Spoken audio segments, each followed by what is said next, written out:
Liverpool, New York at Shark Bar and Grill.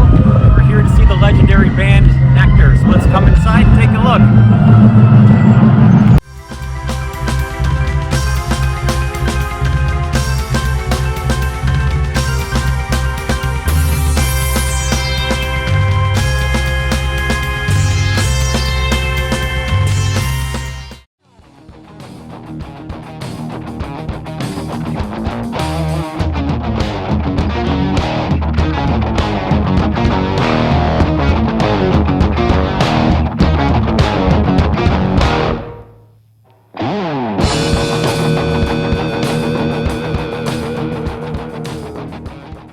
Hey everybody, I'm sitting here with Nektar, the legendary band in Liverpool, New York.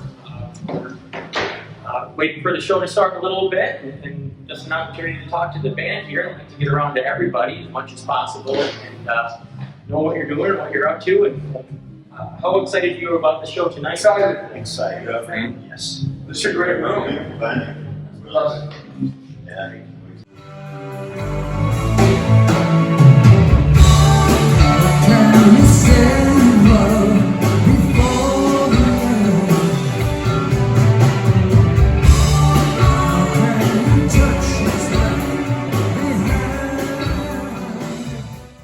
And I want to go back to the 70s, and it's okay if I call you Mo. I didn't say it's better than you. Well, here we have the original bass player of the band, going right back to the beginning. And one of the questions I had about Nektar was like, each album is different in the 70s. There we go. But And I was going to ask if it was like a natural progression or evolution, or if it was a conscious decision. the conscious decision.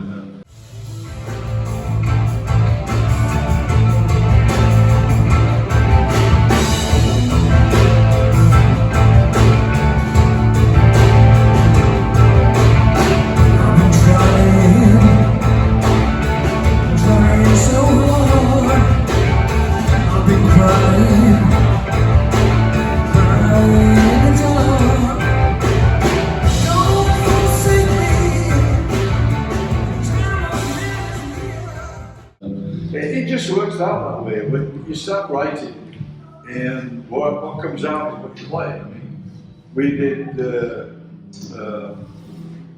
Other Side, which is a double album, because we just kept putting music together that we did in the 70s. And it came out the way it did, and I really liked it. But then when we started with Mission to Mars, it was just taking off in its own direction.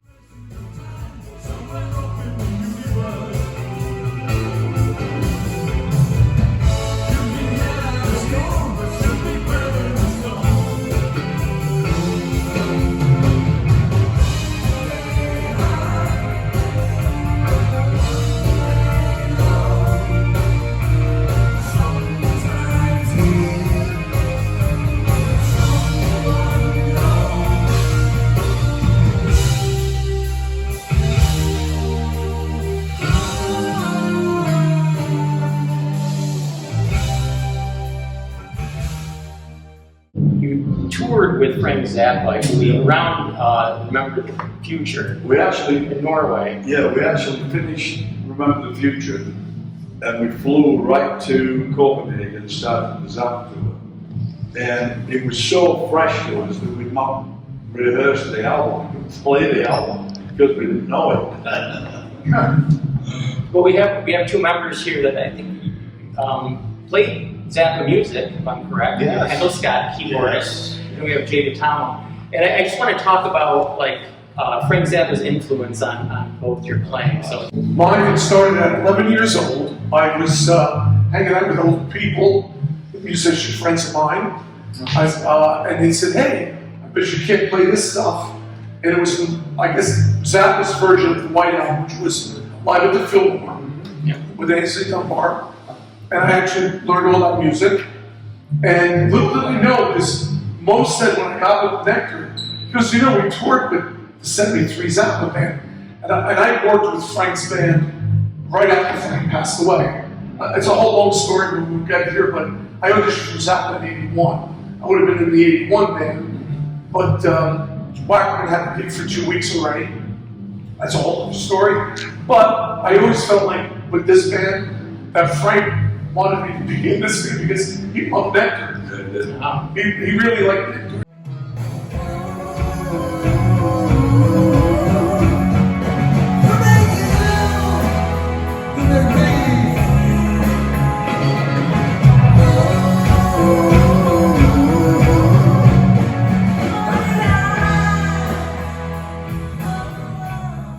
So Project Object is a band With Andre. under Tony that he put together.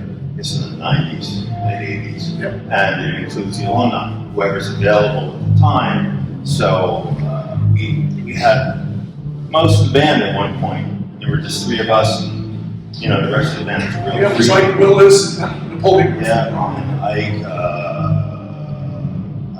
Fowler, Tom Fowler. Yeah, so Tom was great. one, it was a treat to play with them.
Let's think about the album Down to Earth, which had the great P.B. Arnold as a singer on that album. Yeah. But we have the great Marion Costello here singing, and I was wondering how this experience has been for you singing with Nektar. It's been surreal.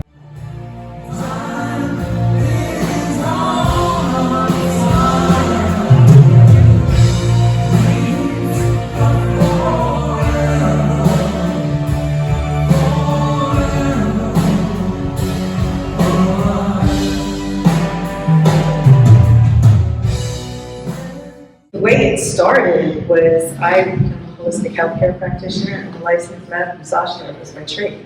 And I've known Rich here, which will explain how we met, right?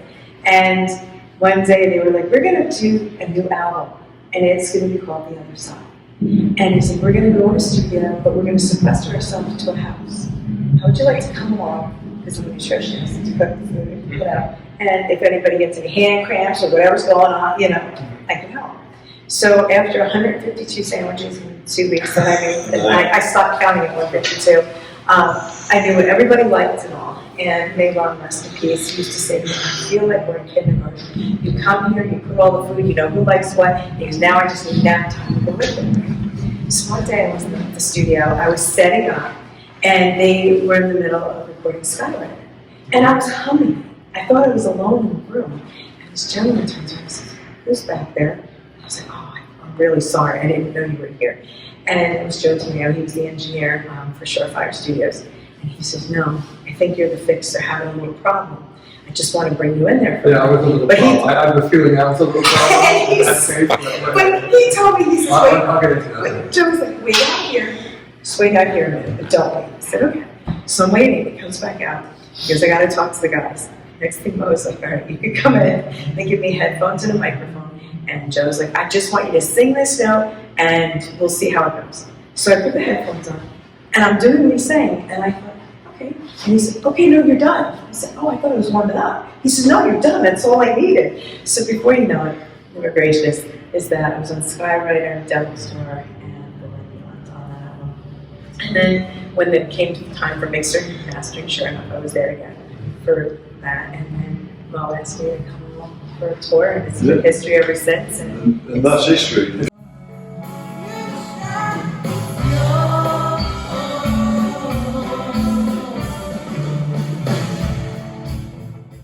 Rich, I'm going to apologize in advance because I'm a fanboy. Okay.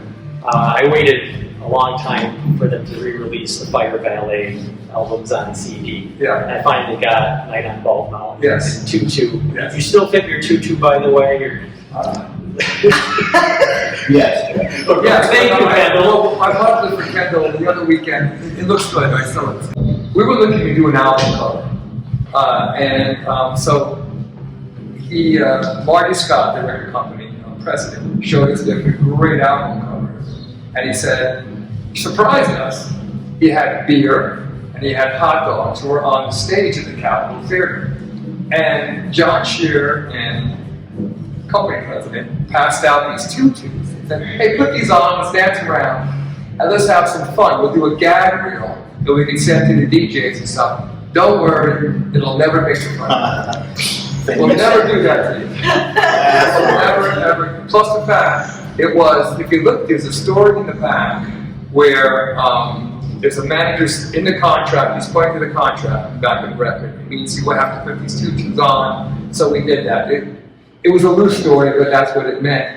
Don't worry, have some beer, have a hot dog, dance around, be silly, be crazy kids, and don't worry about a thing. So the rest is history. It made the front cover, and it was one of the 10 worst album covers. It won an award in the world. When they reissued it on CD, they didn't use that cover. You know, and I was angry. I really wanted that cover, but Jim Como, who was really the head guy in Fire Ballet, who became the president of Rykodisc and then the president of marketing in E1 or something in E1. So he became well, E1 is the big distributor.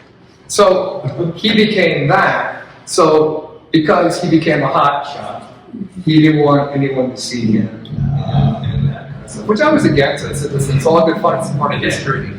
Just do it. But yeah, it came out with something weird. I didn't.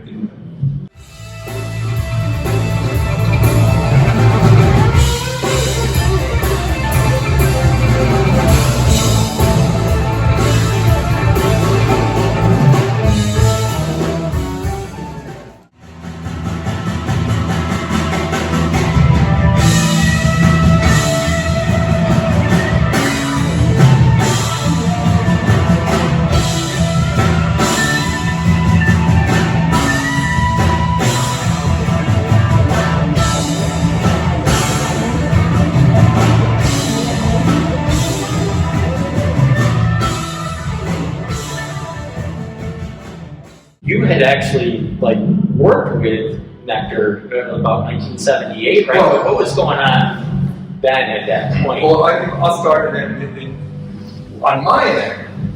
Fire Ballet. If you listen to Tutu, there was a lot of overdubs.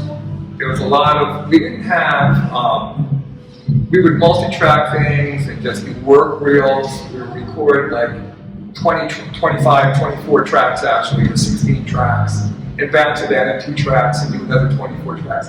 So before people had sampling and stuff, doing live shows, we could never pull that stuff off.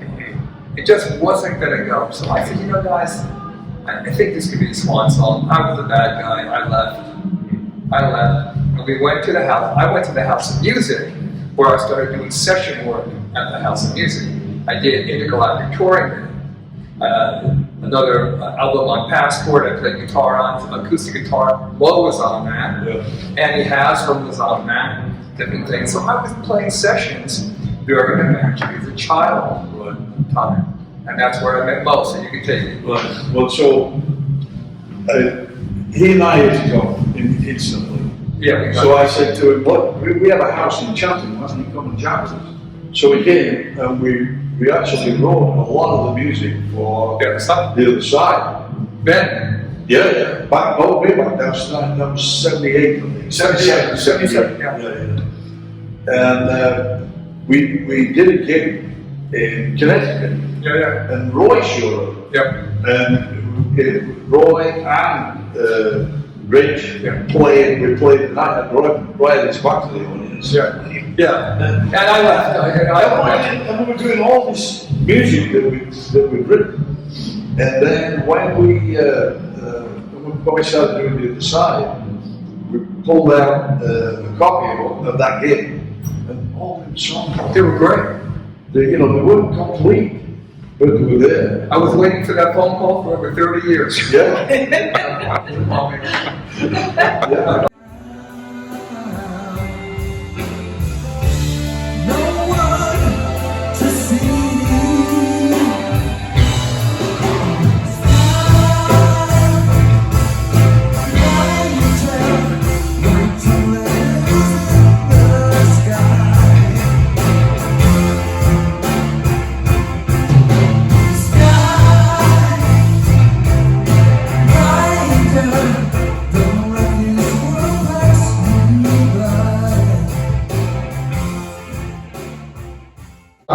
But I mean, right now you are very much your own band. Like, and I was wondering how you're balancing, honoring Roy, Ron, and Taff tonight with also what you've done just recently. How you balancing that out for the show tonight? We just pick stuff we want to play.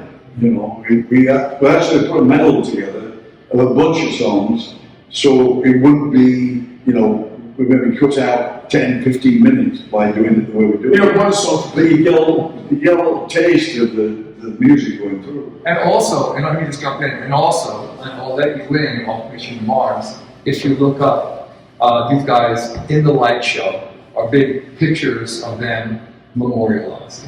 So we have them, we know they're watching over us. For me, Roy, Taff, Ron, we have the blessing of the band, and Mo is here, and if it wasn't right, Mo wouldn't. It feels good to me. It feels good. Or you become the band Fire Ballet. Oh yeah. Oh, yeah.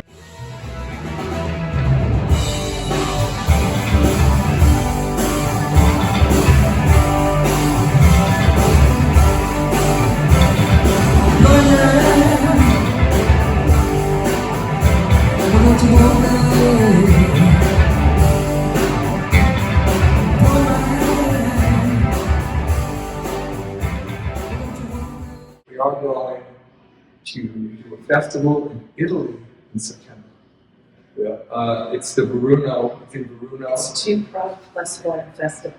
It's right. But let's not just say Italy, because once we're over in Europe, What are we doing? we got to let everybody in Europe know that we're available once we're out there in the early part, first week of September. Well, we're playing anyway. Yeah, so the German people out there, we would like to go to Germany where this band that's where they thought, most people think that it was a German band. And it was an English band that made it German. And I'd like to go to Germany, especially Stuttgart and Cologne.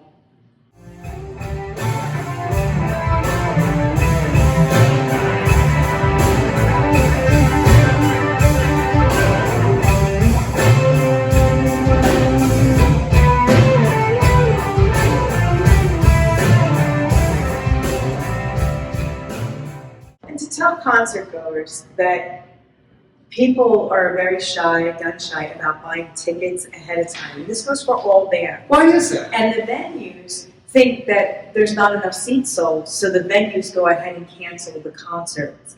And that can't happen anymore. If you know you're going to a show, buy your tickets early, because it's shutting down the music industry by doing this. Buy those And tickets. Buy the tickets. buy the tickets.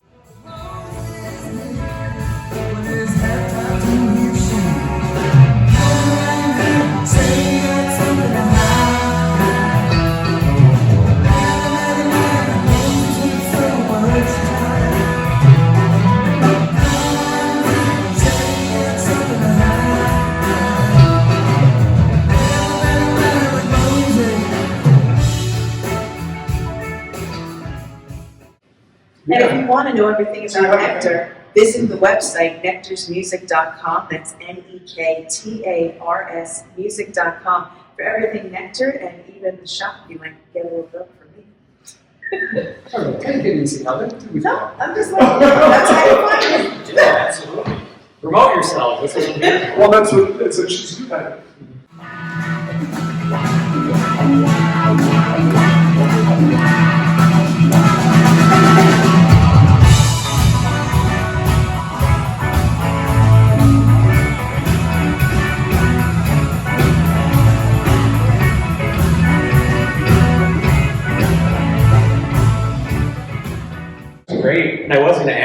what's next for Nektar.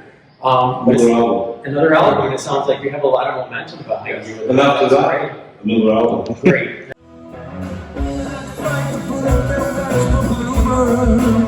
Could not stand.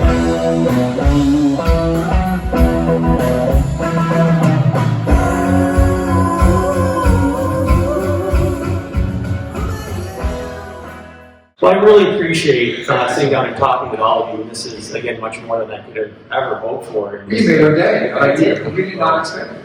Pretty much made my life. I'm a big Nektar fan, I really am. And That's awesome. I can hear it. We don't do it as, I mean, let's face it, it's not easy getting a Sprinter fan when you're in your 60s. This is like cool things that you do when you're 20. But when you're like older, you're like, this really? But this is fun. We're actually having a good time. So really, you know, right? He wouldn't be doing it if he, you know. Well, we're gonna rock it, man. We're gonna tear the house down. You gotta rock it out.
And Mary is a writer. She's a novelist, and she does different things. Also a TV personality, but I don't want to break into that. But in any case, she's also a very talented lyricist, and She's also an assassin, but we don't want to do it. She's here first.